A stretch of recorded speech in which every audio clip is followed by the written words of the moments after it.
Boa noite a todos, sejam bem-vindos aqui ao nosso canal Terça Livre TV, esse programa de sábado à noite. É para fazer um resumão da semana. Seja bem-vindo ao Giro da Semana.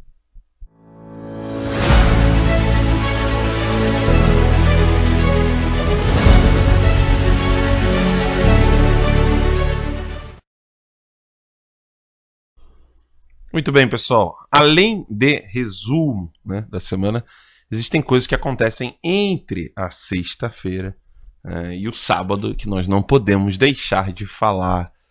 Então, antes que você pense que nós iremos falar só sobre o que nós falamos durante toda a semana, é importante lembrarmos aí o que foi falado durante o dia de hoje.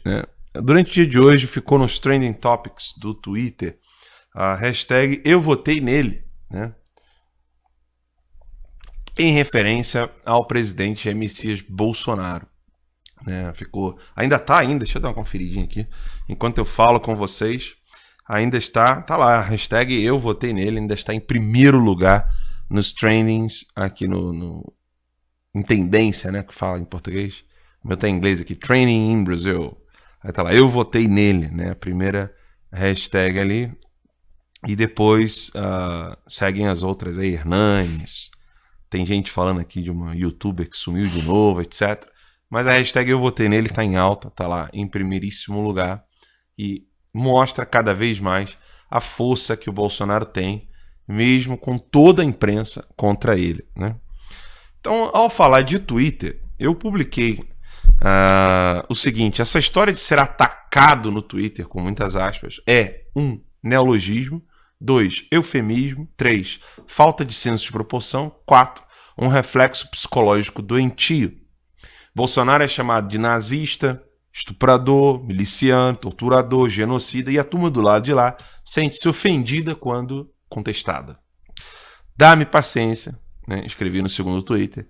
A direita é censurada nas redes sociais, não tem meios de ação para se comunicar com a massa, perdeu o emprego por defender uma opinião política, é constantemente acusado de crimes que nunca cometeu e não pode reclamar com quem perdeu o juízo.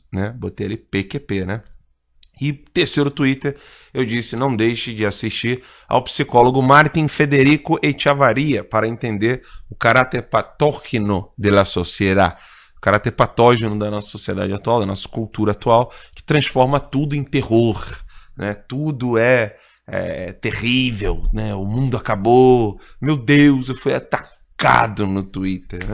Esse pessoal gosta dessas palavras, fui atacado no Twitter. O que tu pensa? Não, alguém chegou lá quando o cara tava usando o celular e deu uma mãozada na cara do maluco. Não, alguém chegou lá e falou que ele era um otário, que ele era um retardado, coisa do tipo.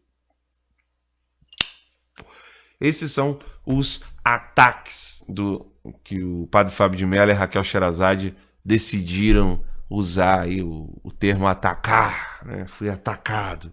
E aí, na hora, já sai aquela turba de gente falando, não importa se é de direita ou se é de esquerda, essa onda tóxica no Twitter é muito complicada. Eu morro de rir quando eu vejo essas coisas, porque o mundo real é muito distinto. Você fica ali no Twitter e se você quiser ficar debatendo com pessoas, você fica ali no Twitter. Se você não quiser, você minimiza o Twitter e vai abrir o Instagram. Você pode ali ver cachorro, mulher, casa.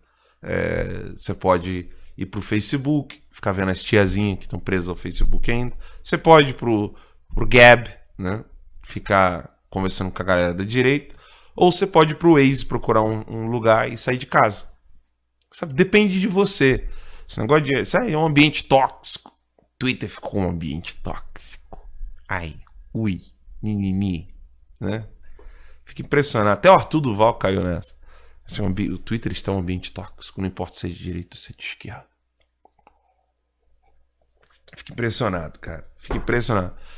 Até agora eu tô esperando aí. Vou morrer esperando, sentado, deitado, a imprensa brasileira mostrar esses áudios do PCC. Reclamando, tesoureiro do PCC, reclamando de que com o PT ele tinha um diálogo cabuloso e que o Sérgio Moro está atrapalhando e muito o trabalho do PCC. Vejam bem, Coitado do PCC, tendo aí o Sérgio Moro atrapalhando tanto o trabalho dele, Tudo pessoal do narcotráfico, puxa vida, né? Tadinhos, né? Enfim, isso aí é uma coisa que precisa ser tratada de maneira honesta, sincera, reta, verdadeira, né? E por que eu disse que, em primeiro lugar, é neologismo? Neologismo porque você cria uma nova palavra, né? Você está querendo dizer ali, é eufemismo e neologismo ao mesmo tempo, né? Você usa uma nova palavra para narrar alguma coisa que está acontecendo na realidade. Só que essa palavra ela não existe, né? Você cria essa palavra. O que verdadeiramente é ataque? É você ser criticado na internet? Não, não é. Eufemismo é quando você trata, por exemplo, um estuprador como alguém que fez sexo com outra pessoa que não queria, né? Isso é eufemizar. Quando você usa de eufemismo, você usa de termos ali para abrandar o impacto, né? Você, opa, não, vamos abrandar o impacto aqui. E em terceiro lugar, eu botei falta de senso de proporção. Interessante que nos comentários mesmo, tem um jornalista que inclusive entrou em contato comigo, trabalhava na CBN, né? Disse que era fã do Terça Livre, e ele mesmo falou, cara, eu perdi o emprego, eu quero entrevistá-lo, né? Tô aqui em contato com ele, já passou o WhatsApp. Perdeu o emprego na CBN porque criticou o filme Aquarius, né? Que ele disse que não mereceria o Cannes e tal, não sei o quê. Fez a crítica dele e foi demitido da CBN. Falta de senso de proporção. Quando é que a direita fez isso, né? Quando é que a direita chegou e falou, não, você está demitido porque você emitiu essa sua opinião aqui? Primeiro que nós não temos um meio de comunicação, né? Então a CBN, que diz dar espaço para todo mundo, não deu espaço para esse jornalista da CBN, que é o Marcos Petruccelli, né? Falta de senso de proporção. Nós estamos aí com o narcotráfico gritando e gemendo de dores do parto, né? Ou melhor dizendo, gritando e gemendo a sua morte, né? Literalmente, a sua morte financeira, a morte dos seus narcotraficantes ali, a sua milícia. E o pessoal fica falando de ambiente tóxico no Twitter. Eu fico imaginando você conversando com o seu vizinho no boteco ou numa padaria, virar para ele e falar assim, olha só, você viu ali, o Moro anunciou que foram toneladas de cocaína e maconha apreendidos pela Polícia Civil em tal lugar, a Polícia Federal no outro, a Polícia Militar do Estado X. E aí o cara vira e fala assim, não, realmente, é isso aí que tem que ser feito. Mas você viu que tem coisas mais graves acontecendo. Qual que é? A Raquel Sherazade e o padre Fábio de Mello saíram do Twitter porque acharam um ambiente tóxico. O que você acha que vai acontecer com esse seu vizinho, uma vez que ele olha essa situação? De fato, o que está acontecendo no Brasil? Taxa Selic baixando, o agronegócio se expandindo. Aí a notícia, a Amazônia está sendo destruída. Não sei quantos mil campos de futebol foram devastados. Aí tu pega a foto lá dos satélites. Pô, mas o que está acontecendo aqui? Não, isso aí são uns milhões de campos. Mas onde está esses milhões de campos de futebol ali? Não, que aumentou, a Globo diz. Aí tu vai olhar, não está acontecendo nada. Aí você vira, não, mas o prefeito do Amazonas criticou o Bolsonaro. Não, mas quem é o prefeito do Bolsonaro? O prefeito do Amazonas, perdão. O prefeito do Amazonas é aquele cara do PSDB, que na época do Fernando Henrique Cardoso estava fazendo a ponte entre o FHC e o líder das Farc. A mídia não fala. Falta de senso de proporção, né? Deixa eu voltar aqui ao meu tweet. E por último eu falei que é um reflexo psicológico doentio. Está cada vez mais comum encontrarmos pessoas que não sabem lidar com o mundo real. Olha o Ítalo Marcilli, doutor Ítalo Marcilli, bombando, né, o psiquiatra, mostrando, né? Eu gostei muito do trecho do doutor Ítalo Marcilli, que fala, não, que o relacionamento com meu marido está complicado porque ele deixa a pasta de dente aberta. E ele vai lá e fala, não fode. Né? Porque isso não é relacionamento. Isso é um aspecto doentio da nossa sociedade. Vejam que nós não estamos, de modo numérico mesmo, Nós não estamos mais com aquelas famílias, daqueles pais que saíam, bebiam, enchiam a cara, voltavam, batiam no filho, batiam na esposa. Meu pai, por exemplo, o meu pai apanhava porque não deixou o chiqueiro do porquinho que o meu avô criava limpo como o meu avô queria. Isso nunca aconteceu comigo, nunca vai acontecer com meu filho. Mas segundo a narrativa desse pessoal, nós estamos ficando mais machistas. Nós estamos ficando mais agressivos. Quando na verdade não. Pelo contrário. Até os aspectos bons de punição dos filhos sumiu. O ruim foi evitado? Show, ótimo. Mas até o aspecto bom da punição, tipo, olha, se você fizer isso, né, você vai apanhar. Se você fizer isso, você vai ficar de castigo. Ou só de você engrossar a voz, virar e falar assim, ó, presta atenção, moleque. Pronto, acabou. Não, você tá sendo agressivo. E aí tem um caso daquela menina que puxou... Dá pra botar o vídeo dela sem áudio, né? Rapidinho. A menina que... Tira o som ali, isso. A menina que puxa o cabelo da mãe, né? Acho que dá pra botar só num cantinho, não? Então, a menina que puxa o cabelo da mãe, o pai tá de frente à menina e fala, não faz isso não, minha filha. Faz isso não, por favor. E a menina puxando o cabelo da mãe, dizendo e esculachando o pai e a mãe, descendo o pau, como se ela tivesse autoridade moral suficiente para isso. Essa é a bendita sociedade que as pessoas dizem que hoje é tóxica, né? A sociedade que deixou de fazer a punição dos filhos. Tá aqui um trechinho do... Olha esse vídeo aqui, ó. Isso aí. Coloca ele aí pro pessoal ver. Esse vídeo aí mesmo. Onde a menina, ela puxa. Vejam o que acontece. Ela tá puxando o cabelo da mãe, segurando o cabelo da mãe com toda a força. Eu não sei se ela chega a bater na mãe. Tá ali puxando o cabelo da mãe. E a mãe desesperada. Não, minha filha, não faz isso, pelo amor de Deus. O pai fica dizendo, por favor, filhinha, não faz isso com o papai, não. Né? Tá ali a menina puxando o cabelo da mãe.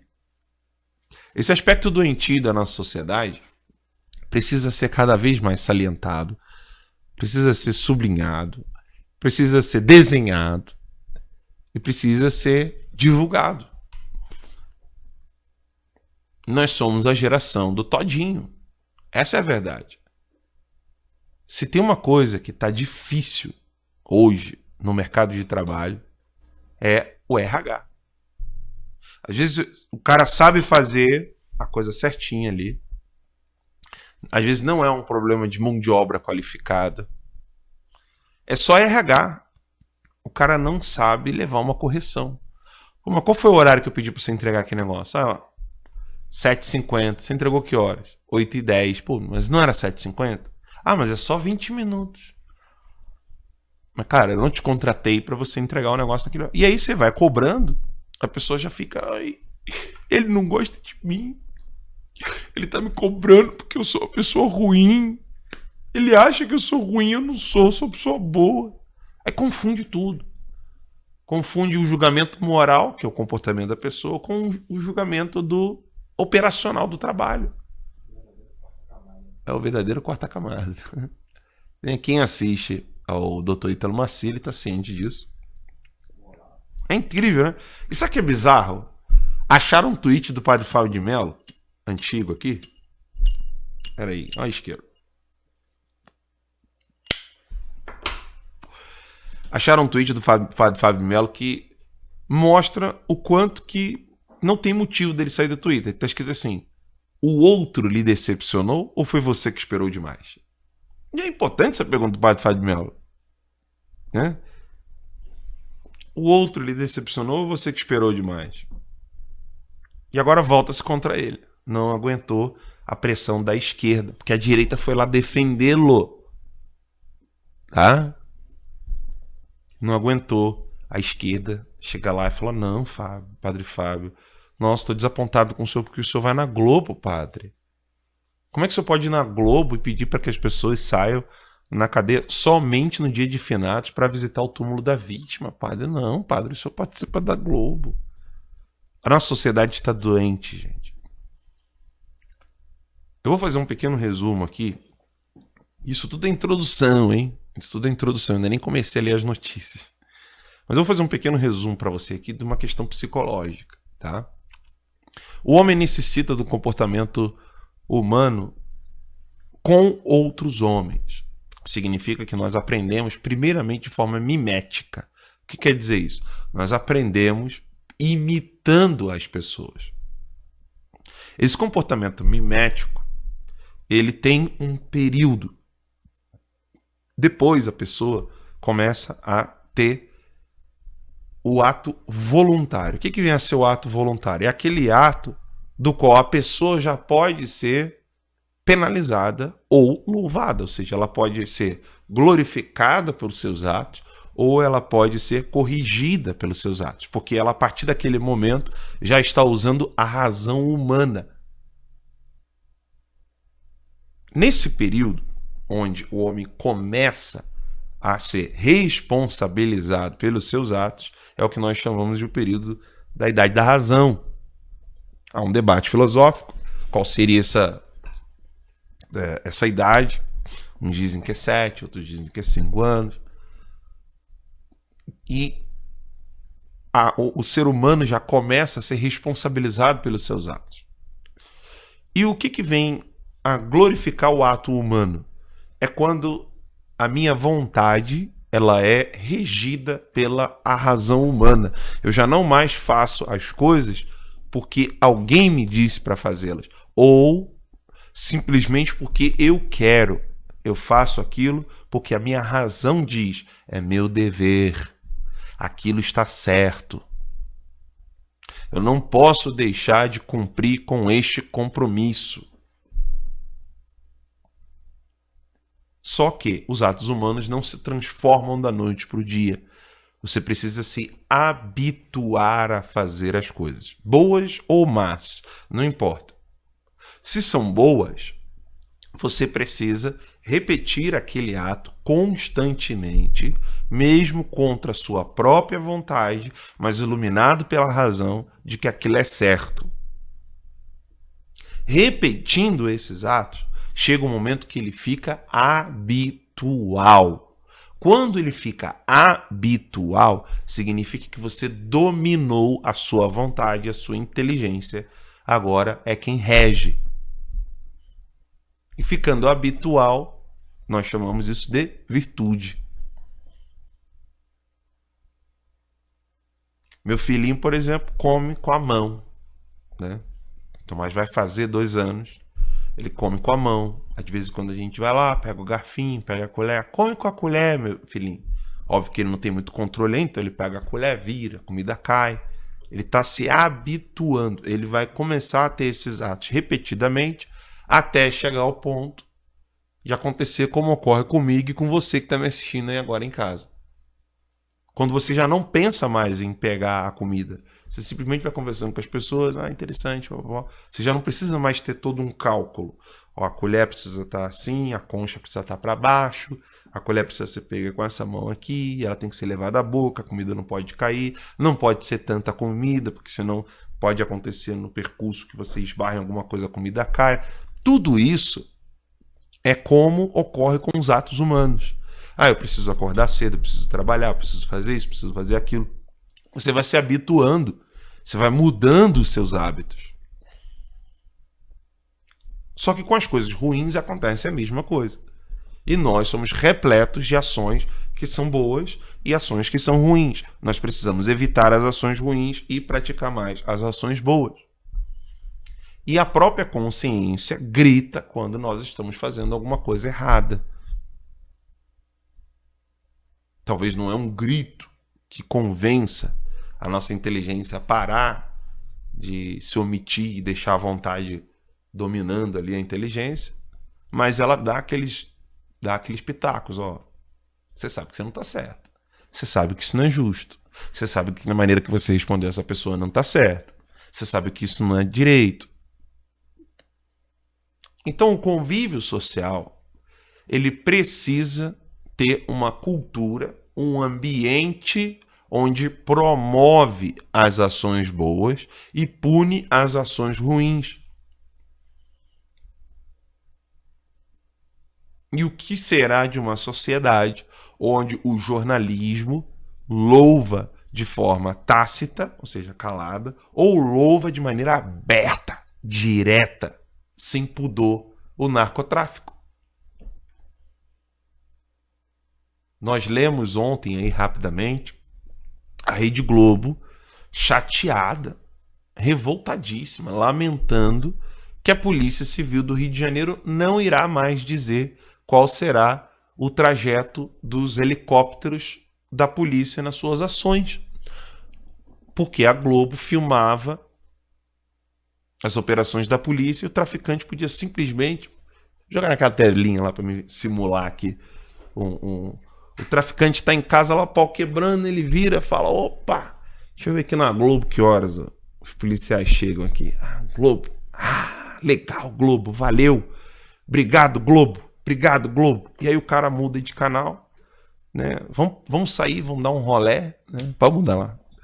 Vamos sair, vamos dar um rolé, porque a Globo já avisou que eles estão vindo. Então vamos dar uma voltinha, né? Você contar que isso não é só a Globo, os policiais corruptos também podem saber. Exato, bem lembrado aqui pelo Anderson. Não só a Globo, mas os próprios policiais corruptos podem ficar sabendo. Como qualquer instituição. Como qualquer instituição, exato. Então, o que será de uma sociedade cujo maior meio de comunicação de massa reclama que as ações da polícia precisam ficar serão a partir de agora sigilosas no Rio de Janeiro? O que será de uma sociedade onde uma emissora de TV só promove a putaria, a traição? Eu falei para vocês nessa semana ainda, ou semana passada, que o Globo o esporte da Globo Diário lá, como é que é o nome? Semana passada, Globo Esporte. Globo Esporte na semana passada. Tava querendo ver ali como é que foi se é ter cheirinho do Flamengo ou não. Ah, foi semana passada. Semana passada, a gente querendo saber. Isso. A gente queria saber se deu cheirinho ou não no Flamengo. E aí, do nada, eu tô assistindo esporte, futebol, bola. Os caras jogando bola. De repente, do nada, aparece uma mãe descendo o cacete. Era a mãe batendo na filha ou a filha batendo na mãe? Os dois, né? Então, mãe e filha descendo o sarrafo uma na outra. A porrada comendo. Eu falei, caralho, que porra é essa? Perguntei pro Anderson. Eu falei, isso aí deve ser alguma novela. Que o Anderson também não assiste. Isso deve ser alguma novela da Globo. Aí, pra melhorar a situação, o apresentador, Pablo Escobar, me vira e fala assim: ó, não vamos perder. Não vamos perder essa pancadaria. Caralho, a mesma emissora que fala que o policial não pode dar tapa na cabeça de bandido. É a mesma emissora que vai falar que o trabalhador não pode descer a porrada no assaltante. É a mesma emissora que vai dizer que o assaltante é coitado, porque se nós olharmos a fundo o problema da sociedade, né? A Globo, pra vocês terem ideia, a Globo já levou uma mulher, quero nem lembrar o nome dessa infeliz, de uma mulher que disse que os traficantes só usam armas no Rio de Janeiro porque a polícia também usa arma. Puta que o pariu, né? A filha é a vilã da novela. O Mike Silva falou que: Mike, desliga a Globo, cara. Eu tô triste de você saber disso aí, cara. O Mike Silva explicando aqui. Pelo amor de Deus. Então, como vai ser uma sociedade onde na igreja tem o pastor e o padre que vão dizer que não, tem gente que tá sendo machista demais, porque existe o feminicídio, neologismo, né? Como é que vai ser uma sociedade dessa? Uma sociedade que... obrigado. Uma sociedade que vai esquecer de louvar as virtudes, né? E começar a louvar os vícios. O homem é um ser mimético. O início do processo de formação da personalidade humana é ali a imitação. Você vai começar a imitar, imitar. O que nós vamos esperar de uma sociedade assim? Se ninguém chega e fala, tá errado, só que não está certo. E quando você fala que está certo, vai ter gente dizendo não, que isso aqui é opressor. Né? É triste nós vemos esse caráter doentio da nossa sociedade hoje, que só promove o que é ruim dentro da igreja, dentro do trabalho, dentro do lazer, na esfera do esporte, do jornalismo, do entretenimento, da música, da arte. E é um pouco culpa de todos os cristãos, católicos, protestantes. É culpa nossa, tá? Nós temos uma certa parcela de culpa nisso aí. Temos sim uma parcela de culpa. Nos Estados Unidos, nós temos, por exemplo, a Hallmark Channel. O Hallmark Channel é um canal protestante, eu não sei qual a denominação. Todos os filmes, todos os filmes que eles têm são excelentes. Todos. Aqui no Brasil, nós não temos uma atuação cultural. Então, o que os cristãos católicos e protestantes aprenderam no Brasil? A fazer música evangélica, música católica. Ninguém aprendeu a fazer música para as pessoas poderem ouvir, né, no churrasco, numa conversa entre amigos, com a cervejinha ali tocando num boteco. Ninguém, não tem. Peça teatral, você vai ver peça teatral, você vai ver peça teatral ali no salão da igreja. Ninguém faz peça teatral para que possa ser apresentada num teatro da escola. Né? Filme, não tem. Seriado, não tem. Novela, não tem. Então nós somos um pouco culpados. Né? Jornalismo, vamos fazer jornalismo. Aí você pega o jornalismo da Canção Nova, meia boca, bem meia boca. Você pega um jornalismo de um canal protestante, mesma coisa, bem meia boca, bem xoxo assim. Nós não temos uma atuação dentro da sociedade tal como deveria ser. Não temos. Precisamos fazer um meia-culpa. Estou tentando aqui ler o chat ao mesmo tempo. Né? Temos que fazer um meia-culpa. Né? Não é racional nós sermos a maior comunidade católica e cristã do mundo. O Brasil é a maior comunidade católica do mundo, o país que mais tem católicos. Eu não sei se é o país que mais tem evangélicos, não é a minha praia, mas não é razoável, ou seja, não é racional que nós tenhamos tanta gente com dinheiro, gente sem dinheiro, gente com vontade de trabalhar, gente que pode dar emprego, e não produzimos nada do que presta, nada. Não produzimos nada que seja voltado para a sociedade. O pessoal prefere ficar falando para a bolhazinha dentro dos murinhos ali da igreja. Vamos ficar falando aqui entre nós, porque isso aqui é muito bom. Ninguém quer falar extramuros, ninguém quer sair para falar com os outros na rua. Falar para bolha é muito fácil.